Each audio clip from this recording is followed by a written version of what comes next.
Dictation start now. Bihar is on the receiving end once again in Mumbai. Biharis have been termed infiltrators, and to hear the words of a self-appointed guardian of Marathi sub-nationalism in Mumbai, the most cosmopolitan city in India, they might be run out of the state. Bihar basking and become MNS Chief Raj Thackeray favorite pastime in recent years. Some of the icons of the authentic subnational movement in Maharashtra, who are no more now, must be turning their graves over the bizarre nature of sectarianism that has lately surfaced in the state. Historically, Maharashtra had followed the classic model of identity movement emerging from the anti-Brahmin surge within the geographical ambit of Bombay Presidency later. This movement had brought about entrepreneurship by Maratha elites, the sugar cooperatives and sugar mills being its tangible outcome. Over the years, they had emerged as an important financial force not only in the state but the whole country. Despite this nationalism, Bombay had emerged over the years as India's lodestar thanks to man image as the most cosmopolitan and modern against all the urban enclave in the country.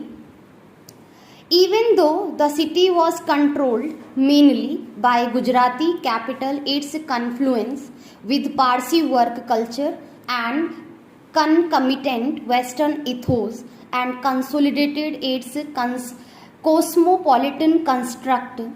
In contrast, Calcutta or Madras, the capital cities of idea of national identity, they both had a powerful tradition of sub-nationalism, but the principal trigger of national identity construction was Bombay because of its financial muscle and cosmopolitan ethos.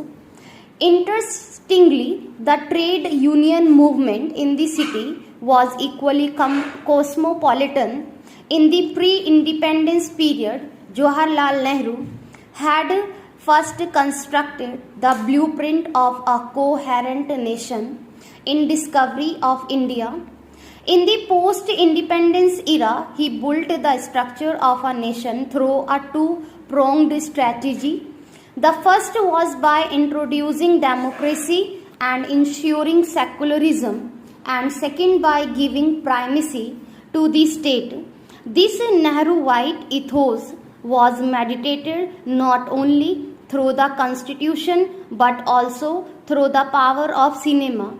The latter could be possible because of the convergence between the Nehruite understanding and Bombay's cosmopolitan ethos. Even though Delhi was the nation's political capital, Bombay became the capital of the national popular culture, contributing substantially to a coherent national identity through its films.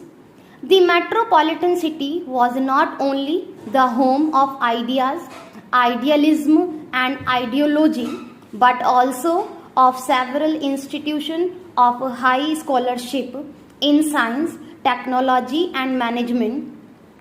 In Bombay, two parallel worlds were created. In one, the Tatas, Godrej at all built the country's most advanced industrial empires. In the other, Sadnij, S.M. Joshi, Madhu Dandavat, George Fernandez and their like built the most radical trade union movement of communist and social persuasions. The social contradiction, even though quite intense, could be bridged by the soft power of the film lyrics of Sahil Ludhianvi, the scripts of K.A. Abbas, direction of Raj Kapoor, music of S.D. Varman, or melodies of Lata Mangeshkar.